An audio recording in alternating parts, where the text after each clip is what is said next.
Kumusta kaya ang bawat isa? So ngayon ang topic natin ay Mission Possible, ang mission ko sa buhay. So sa buhay marami tayong mga katanungan tulad ng ano ang gagawin ko sa buhay na ito?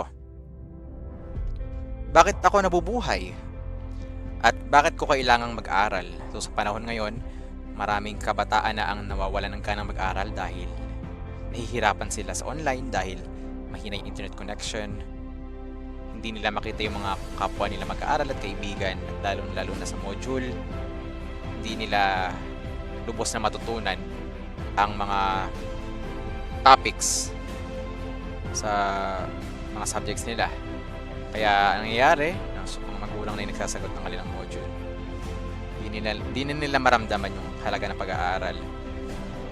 Siguro sabihin yung iba, pwede namang magkatrabaho kahit hindi nag-aaral, pero bakit nga ba kailangan nating malaman yung mga bagay na dahilan kung bakit tayo nabubuhay at ano yung mission natin sa buhay at kung bakit mahalaga ang mag-aral. Ang buhay ay isang misteryo. Marami tayong hindi maintindihan. Dahil sa kalituhan at inis sa mga hindi masagot na katanungan, pinili ng iba na sumuko na lang sa buhay. O ang mas matindi pa ay ginagawa ng iba, nagpapakamatay dahil hindi nila alam yung purpose nila sa buhay. Matapos makaranas ng kabigatan, nawalan ng trabaho, inaiwan ng minamahal, o kaya ay nasunugan ng bahay, or yung namatayan. So sila nawawalan na sila ng pag-asa para sa kanila, wala nang silbi yung buhay nila kapag nawala sa kanila yung bagay na pinapahalagahan nila. Ngunit kung malinaw sa atin ang dahilan kung bakit tayo isinilang sa mundong ito, at ang ating dapat gawin upang masulit ang buhay na pinahiram ng Panginoon, tiyak na mas kakayanan nating labanan ang pagsubok ng buhay.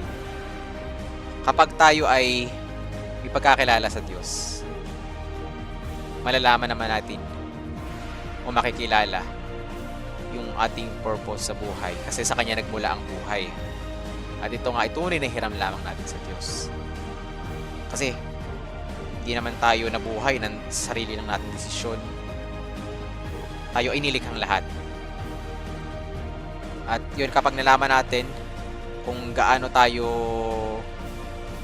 inaasahan ng Panginoon na lumaban sa buhay, kung malalaman na natin yung kayang ibigay ng Panginoon sa atin na kalakasan at reward kapag sumusunod tayo sa Kanya, mas lalakas yung loob natin at makakayanan nating labanan ng mga pagsubok sa buhay. Isa sa mga hakbang upang maging mas malinaw ang buhay ay ang pagkakaroon ng personal na pahayag ng misyon ng buhay. So dapat alam niyo yung sarili nyong misyon. Hindi kayo magbabase sa misyon ng ibang tao kasi magkakaiba tayo ng misyon. Diba sa games meron ding mga mission katulad sa GTA, pero sa buhay mas masaya na malaman kung ano yung dapat nating gawin sa buhay o yung mission natin sa buhay. Ayon kay Jim Rohn sa kaniyang programang Cultivating an Unshakable Character, kailangan munang hulmahin ang sarili at saka lamang susunod ang mga tagumpay na manggagaling mismo sa iyong sarili. So yan, dito, kailangan magsimula muna sa sarili yung pagbabago.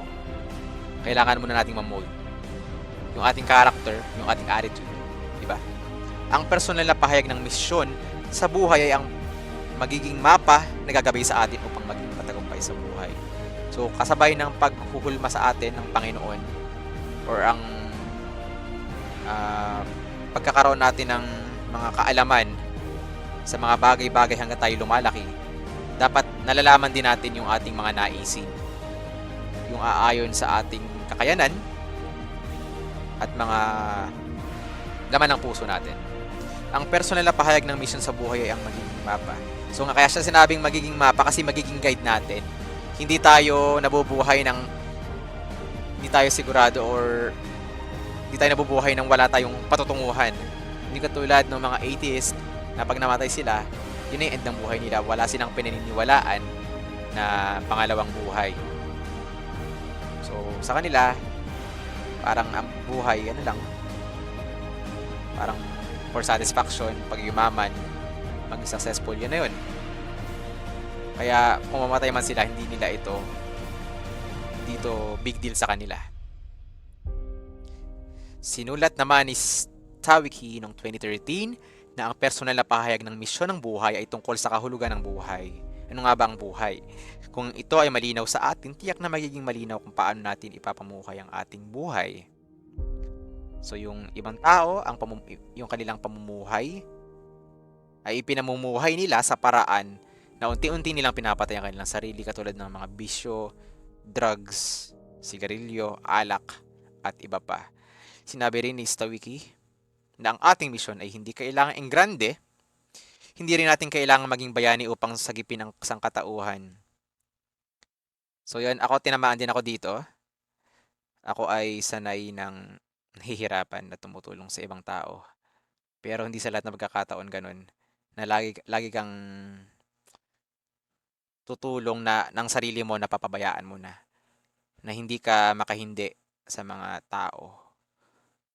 So, ang hirap sa buhay kasama yan. Pero hindi sa lahat ng magkakataon, ikaw yung kikilos, kundi kakailanganin mo rin ng mga tao sa paligid mo para magawa yung mission mo. At hindi mo kailangan parang magpakamartir, magpakahirap para matulungan yung ibang tao na ikaw lamang. Okay? At yan, kailangan ito yung maging malinaw sa atin. Hindi yung, kasi pag hindi malinaw, magbabago-bago yung isip natin eh. Ang isip kasi, minsan pag naging magulo, hindi na natin alam kung saan tayo pupunta. Hindi rin natin kailangang maging bayani. Yan nga. Kasi, di ba mga bayani, katulad nga na sinabi ko kanina, gusto ko lang bigyan ulit ng point. Mga bayani, ano eh, handang mamatay para sa ibang tao. Pero pag namatay ka na, o ganun, anong nangyayari? So, mababawasan yung mga panahon mo para makatulong pa sa ibang tao. So, may mga tamang oras para tumulong, lalong-lalo na kapag may mga kasama ka ng makakatulong sa ibang tao. Ang ating misyon ay maaaring maging simple tulad ng masuportahan ng ating pamilya. So, doon pa lamang, paano nga ba kayo sa inyong edad ay makakasuporta kayo sa pamilya nyo ay hindi pa kayo nakakapag-aral. So, ito ay sa paraan ng pag-aaral. Yun. Hindi pa kayo, I mean, hindi pa kayo, wala pa kayong trabaho at nag-aaral pa lang. So, sa pag-aaral kayo magfo-focus.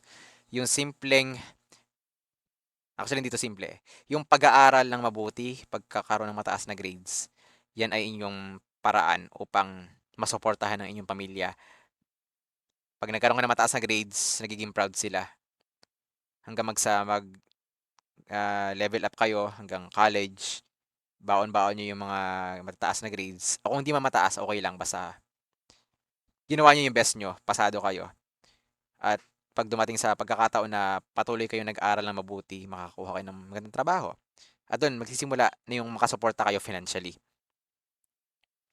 Ikalawa, maaayos ang ating mga relasyon, maaayos ang ating mga problema at iba pa. So yan, yung mga relasyon natin sa mga pamilya natin, kaibigan, dapat maging maayos. At saka yung paano natin i-deal ang mga problema. Dapat ito ay sa paraan na sa ikagaganda, hindi sa ikasisira. Ang problema kasi, hindi pinoproblema. Sinusolusyonan yan. Okay?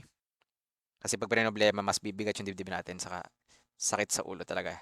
Ang idudulot niya sa ating sarili. Kahit ano pa man ito, dapat ang misyon natin ay konkreto at malinaw. So, ibig sabihin na kikita talaga na posible siya.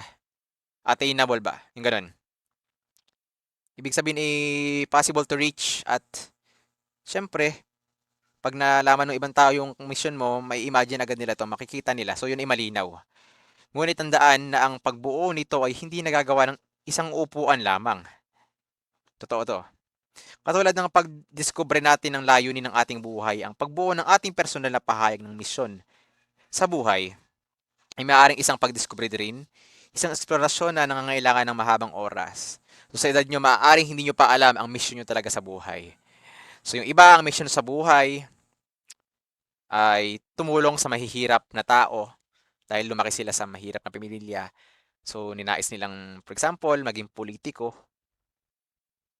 o kaya naman ay charity worker or senador na tumutulong sa mga maraming tao, maraming mahihirap. Yung iba naman sa usaping espiritual, nagiging missionary. So, kitang-kita naman natin doon yung word na mission. So, ang mission nila ay ipangaral ang salita ng Diyos sa iba't ibang bahagi ng mundo. So, hindi lahat ng mga tao ay may ganong gift. Piling tao lang. Kaya yung mission natin, kailangan nating alamin sa tulong din ng ating Diyos. Siya yung mag-guide sa atin patungo sa mission na nilaan niya para sa atin. Okay? So, yun. Ito, masabi rin natin na ito exciting kasi merong explorasyon, may discovery. Maaari na may mga tao na maka-impluwensya sa'yo para ma-discover mo or mahukay mo yung iyong mission sa buhay. Upang simulan ito, mayroong ilang hakbang ang minumungkahi ni Rogers noong 2006 sa Rochester Public Schools na hinalaw sa 7 Habits of Highly Effective People ni Stephen R. Covey. So, kailangan nating gawin tong hakbang na ito upang makita natin yung magandang resulta para tayo mas maging epektibong mga tao. So, unang hakbang, alamin ang nais mong maging at nais mong gawin. So, ibig sabihin, kung anong nais mong maging, dapat yun ay kikita ka at kung maaari ay makakatulong ka rin sa ibang tao. Hindi lang basta kumikita.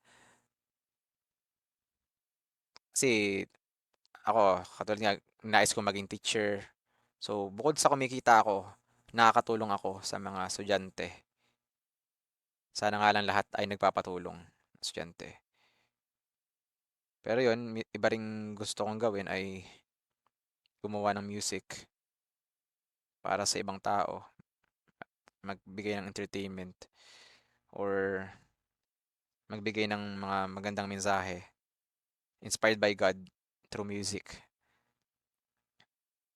So yun, ano yung nais mong maging at nais mong gawin? Kasi ang mga ginagawa natin, marami kasi tayong gusto sa buhay, pero meron tayong gusto na magiging ayon sa kalooban ng Diyos, na dito niya tayo susuportahan. Kasi kung may nais kang gawin na masama, so hindi mo maaasahan na tutulungan ka dito ng Diyos. So yung nais mong maging at nais mong gawin ay dapat ay mabuti at hindi pang sariling interes lamang. Ikalawa, alamin kung sino ang maimpluwensyang tao sa iyong buhay.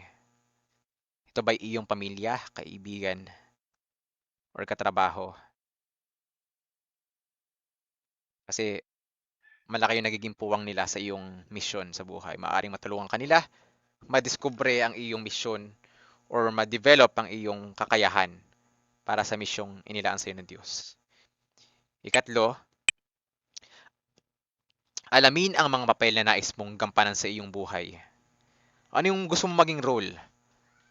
Gusto mo bang maging ah, yung role mo ay tumutulong sa ibang tao? Or mananatili ka na lang bang tinutulungan? Or gusto mo bang maging leader, tagapagturo, or taga gawa ng mga bagay na kailangan ng tao so iba't ibang klase? At yun, dapat alam natin yung role natin. Diba sa games, tulad ng Mobile Legends, may mga roles dyan, di ba? So sa buhay, mas higit na dapat malaman natin yung ating mga role na gusto natin. Isa ka bang mabuting anak? Isa ka bang mabuting mag-aaral? O isa ka bang breadwinner ng pamilya na inaasahan nila na kapag nakagraduate ka, ay ikaw yung tutulong sa kanila? Okay? Ika-apat, gumawa ng draft ng iyong personal na pahayag ng misyon ng buhay. So ito yung magiging basihan mo ng iyong misyon, bagamat kaya sinabing draft, ibig sabihin hindi pa siya final, maaring mabago pa or madagdagan pa base sa iyong mga nararanasan. Okay? Suriin ang ginawa. So doon mo ma-check kung yung iyong mission ba sa buhay ay talagang para sa'yo or nais mo ba talaga ito? At huli, isulat ang iyong napagdesisyon ng personal na pahayag ng misyon sa buhay.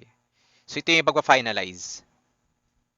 Kunwari marami ka nilagay na misyon, pipili ka ng mga isa o dalawa, excuse me, then doon ay ilalagay mo, i-finalize mo sa pamamagitan ng pagsulat yung mission mo. At ito yung iyong magiging guide sa iyong buhay.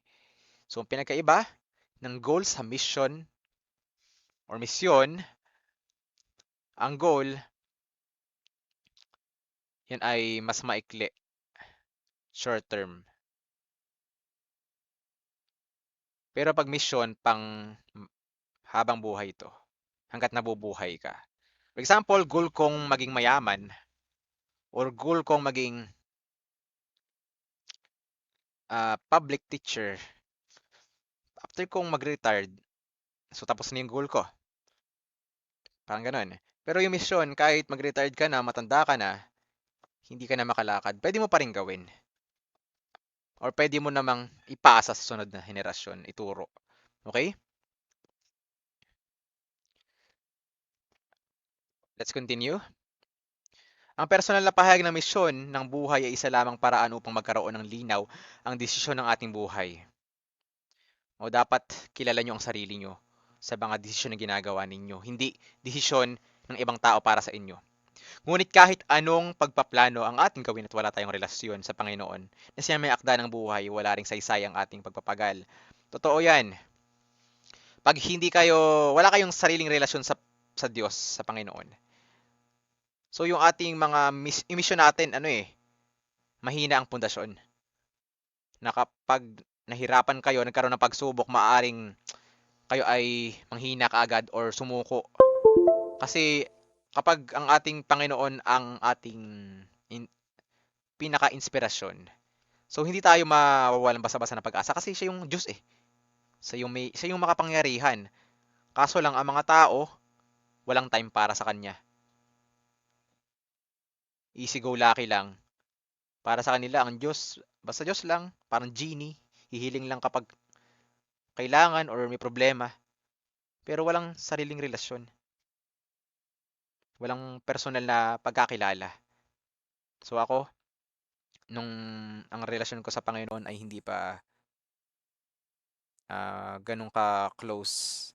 Nakakaranas ako ng ilang beses na tinatamad na ako. Ang hirap-hirap nito.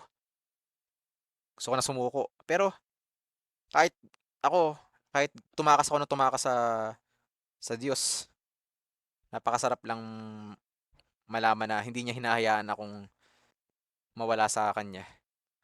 Kasi meron na siyang tininim sa akin na mga salita niya. At yung mga tao nasa paligid ko, sila rin yung tumutulong sa akin para ipagpatuloy ko yung mission ko sa buhay. Sila yung nagbibigay sa akin ng lakas. Sila yung ginagamit ni Lord. So, siguraduhin muna nating nakaayon ang ating puso sa Diyos upang mabigyan tayo ng katalinuhan sa ating pagpapasya sa ating personal na pahayag ng misyon ng buhay. Kasi pag wala tayong, pag hindi nakaayon ang puso natin sa Diyos, sariling mga damdamin lang natin, kagustuhan ang laging mangingibabaw. At we can end up being hurt, being disappointed kung hindi nakaayon sa ating Diyos ang ating mga desisyon na ginagawa sa buhay. So, tandaan lang natin, mahalaga na makilala nyo ang inyong sarili. Okay? At dapat ang ating buhay ay nakaayon sa kalooban ng Diyos. Magkaroon tayo dapat ng sariling relasyon sa Kanya. At dapat tayo ay magkaroon ng sapat na oras para sa sarili natin. Hindi sa mga bagay lang na maglilibang lang sa atin. Kasi ito yung kailangan natin sa buhay para ma-reach nyo yung inyong pangarap at kalooban ng Diyos para sa inyo. So dito na nagtatapos ang ating pag-aaral. Nawa ay lubos yung naunawaan ang ating naging lesson ngayon. So thank you for watching. God bless you everyone. See you next time.